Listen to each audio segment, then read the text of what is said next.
Well, I mentioned it a little bit earlier during announcements that today is the last Sunday of the church calendar year. And we're in this kind of beautiful place between what has been and what's to come.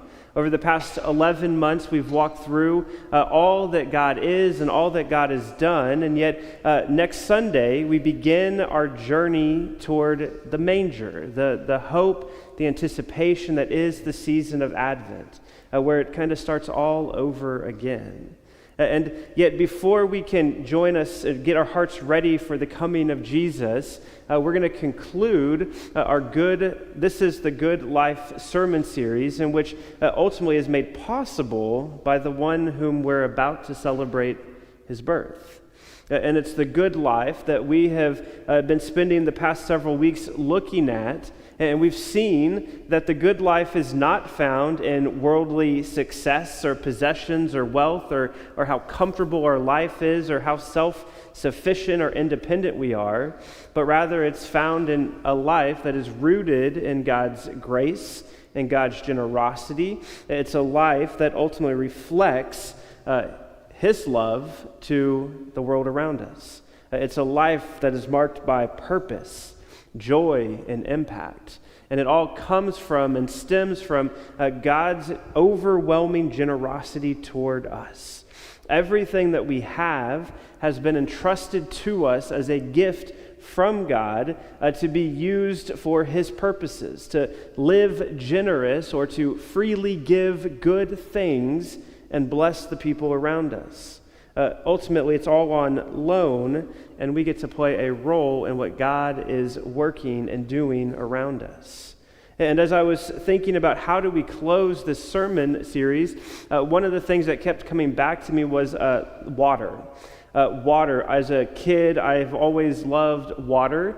Even though my mom never really took me to the swimming pool or beach, the water has always been a special place. Whether it's fishing at my friend's pond on his farm, or standing on a dock, or floating down the river, or jumping off cliffs into the lake, water is fun. And there's something peaceful about it. But what I always do, no matter how old I am, I pick up rocks and I throw them in the water. Anybody else do that? Just me. Okay, a couple others. Thank you. Okay. Well, I love the splash. As rocks make all different shapes or sounds and splashes. I love watching the splashes. But then I also love the ripple effect of seeing how far the ripples go. And it reminds me, and it kind of, I started thinking about generosity in the same way. That we are called to be generous, to throw these stones of generosity into this lake of God's redemptive story. And the reaches, or the ripples, so to speak, are far beyond what we ever see or can even imagine. And so for us, we get to play this role in what God has done, or what God is doing around us. And even though we don't always see it, our generosity makes a difference. Sometimes we think we're just being kind, and yet God is doing something bigger in us and through us. Our generosity has the power to transform and multiply and help people that we would never otherwise imagine. And when we freely give of our time, our talents, our treasures, we are ultimately investing in something far greater than ourselves. We are participants in God's mission to bring hope, healing, and salvation to the world. And what we realize is that generosity is not just about the act of kindness or the gift given or the time spent, but it's a way in which we get to glorify God. And we see that in the story from 2 Chronicles chapter 31. Hezekiah was a king in the southern kingdom of Judah who, as the Bible describes him, he did what was right in the eyes of the Lord. And here's what basically that means, is that he called for reform. He called for revival and said, God's people, we are not doing it right. We need to get rid of the idols, and we need to return our hearts back to God. And so he says, and he commands that everyone is supposed to bring their tithes and offerings to support the priests and Levites, the people who were in charge of the temple, so that they could devote all of their energy, their entire selves, to the work of the Lord and not have to worry about where meals would come from or if they would have enough for the sacrifices and things like that. And so the people responded with overwhelming generosity. Here's how the chronicler describes it in verses 5 and 6. As soon as the command was issued, the Israelites gave in abundance the first fruits of their grain, new wine, fresh oil, honey, and all the produce of the field. They brought in abundance a tenth of everything. As for the Israelites and Judahites who lived in the cities of Judah, they also brought a tenth of the cattle and sheep and a tenth of the dedicated things that were consecrated to the Lord their God. They gathered them into large piles. And so what we see is in this command is this call to obedience. And God's people are obedient and faithful. And ultimately what they're doing is they're declaring, God, we trust you. We trust that you're going to provide for us, that you're going to meet our needs. And so we are going to give back to you as an act of devotion, as an act of worship, the portion that is rightfully yours. Because you are good, because you are faithful and continue to provide for us, here is yours back. And so these piles, they stood as a testimony to God's goodness and their faith or trust in Him. And God responds by providing more than enough. Not only did they meet the needs of the Levites and the priests, but they also had leftovers. There was way more to go around, so kind of in the next section, they start building storehouses to keep all of this offering and what God has called to Him. But what we see is that it's ultimately about your heart. It's about what do I value? What do I value as important? Do I believe that God is a generous God who is going to continue to provide for me and meet my needs? Or do I feel the need to hang on to what is mine? And Jesus gets to this reality in Matthew chapter 6. It's part of the discord on the Sermon on the Mount. It's Jesus' longest recorded sermon, and he's talking about this right before he says, don't worry about anything. And he's trying to align our hearts to God's kingdom, to ultimately trust Him, and to live in a way that reflects who He is, and to put our time, our talents, our treasures into things that last, things that matter. And so Jesus says, don't store up for yourselves treasures on earth where moth and rust destroy and where thieves break in and steal, but store up for yourselves treasures in heaven where neither moth nor rust destroys and where thieves don't break in and steal. For where your treasure is, there your heart will be also. Jesus contrasts the earthly treasures, possessions, wealth, status, these things that provide temporary satisfaction, and yet ultimately they fail us. They don't last. They're unreliable. But then on the other hand, Jesus says there are investments that we can make into God's kingdom. Acts of love, service, generosity that have lasting spiritual significance. And Jesus says that where we are generous, or where we spend our time, our talent, our treasures, ultimately reveals what we truly value. And so Jesus is trying to align our hearts to playing a role into thinking long-term, eternally long-term, and to invest in what truly lasts.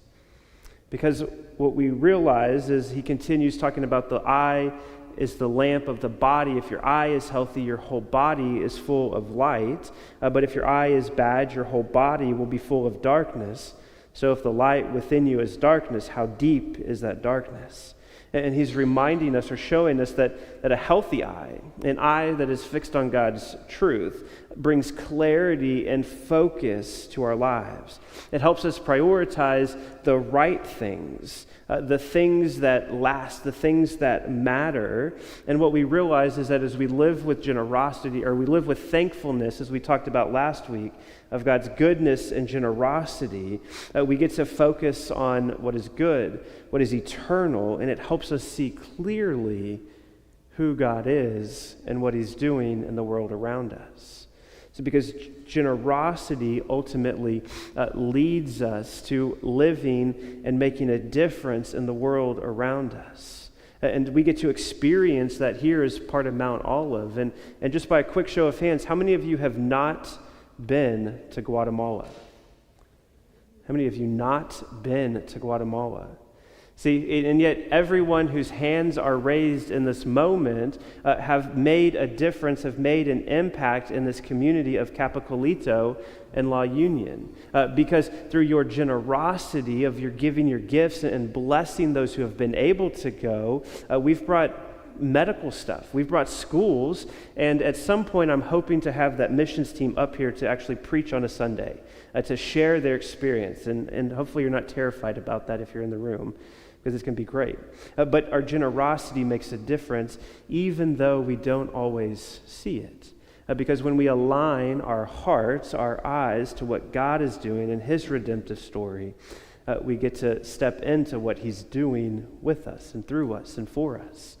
And yet, it's not just to make a difference in the world around us. It's also to ultimately bring unity and strengthen the body of Christ. And that's what we see in the book of Acts. So the early church, as God's people are coming together for the first time, being moved and transformed by the Spirit. They come together as God's people, and they have a heart that is ultimately rooted in the love of Christ that extends to those around them, their family, their church family.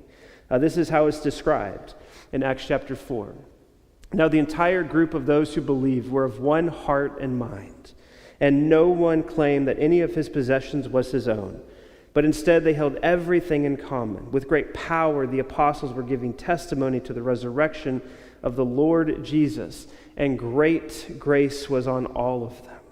For there was not a needy person among them, because all those who owned lands or houses sold them, brought the proceeds of what was sold, and laid them at the apostles' feet.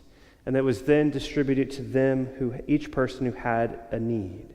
And so what we see them described as one in heart and mind, connected in the Spirit. They had this deep love for Christ and for one another that led them to view their life as God has entrusted me with these material blessings. They're not mine per se, but I'm ready to open my hands, to open my heart, and to say, when there's a need from a brother or sister, I'm going to step up and I'm going to meet that need. Because what we have is not for our personal gain, but it's for the benefit of the community. That's why we come together, why we all bring our unique gifts and our unique abilities and skills to ultimately strengthen and encourage and equip one another. So much so that to the point that there was no needy persons among them. Right? This is the call of generosity amongst our church family.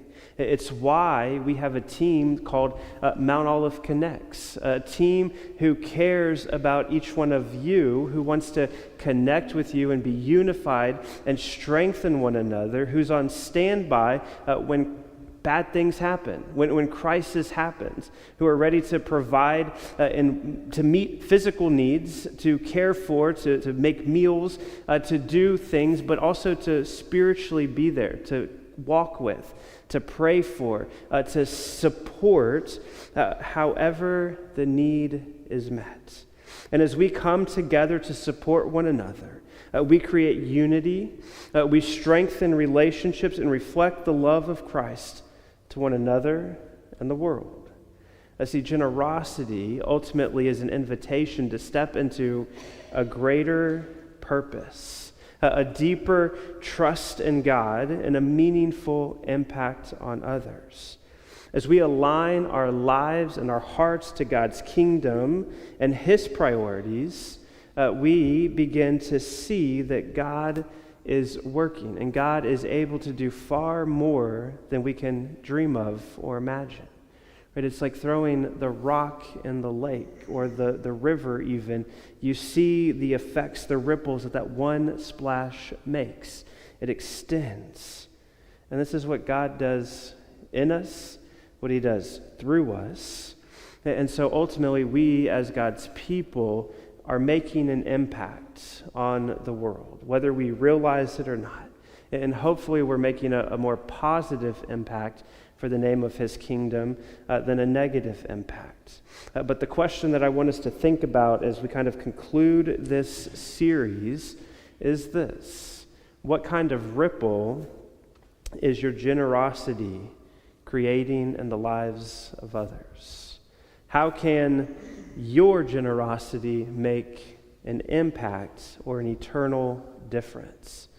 And well, it begins with recognizing that every gift, every moment spent, every skill shared is an opportunity to align our life with God's kingdom and to be part of His redemptive story. Like a stone cast in the vast water of God's redemptive story, each act of giving, no matter how big or how small, creates ripples that extend far beyond what we can even see. It's an opportunity for us to ultimately reflect the heart of a God who has sent His only Son for our salvation. Every act of love, service, or sacrifice ultimately mirrors the ultimate act of generosity that Christ displayed for you on the cross, in which He gave Himself to redeem you, to bring you into His family, to give you this new identity and a purpose that says, go and make my name great, so that more people may come to know and experience my goodness.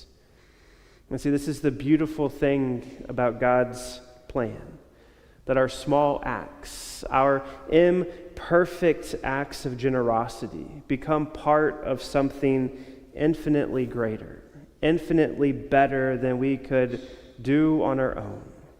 They weave into His story of redemption, a story in which He is going to make all things new, in which He is going to meet every need, heal every broken heart, and one day bring about His full kingdom in its entirety.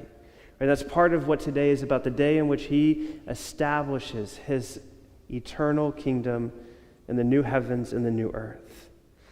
And so today, this is the story that we are invited into, the redemptive story of how God is at work in the world around us. And when we choose to live generously, when we choose to freely give good things and bless others, we are ultimately declaring that we trust in God's provision, that He is going to meet our needs, and that we are going to experience His goodness and His faithfulness time and time again. And so in the days and the weeks ahead, throw your stone in the water. It doesn't have to create a big splash, but know this, that as you trust God to use your even small gift of generosity, it creates ripples that extend far beyond you can see, and it reaches into new spaces, ripples that ultimately glorify Him, transform lives, and draw others closer to the source of all good things. And so this week, and what a great week to do this, but Thanksgiving week, but what a great week, and ask God every morning, how can I reflect your generosity today? And as you kind of sense that, step out in faith, trusting that God is going to be faithful as He has time and time again, that He is going to continue to meet your needs, and that ultimately He is going to create the ripples that reach into the places that he needs your acts of generosity to reach as part of his redemptive story. And as we do that, we step into the good life that he has called us into, the life in which he walks with us, the life in which he has ultimately prepared for us a future of perfect peace. And so now, may the peace of Christ rule in your hearts, and may your lives overflow with the joy that comes from living the good life of experiencing the overwhelming generosity of a good, good God. Amen.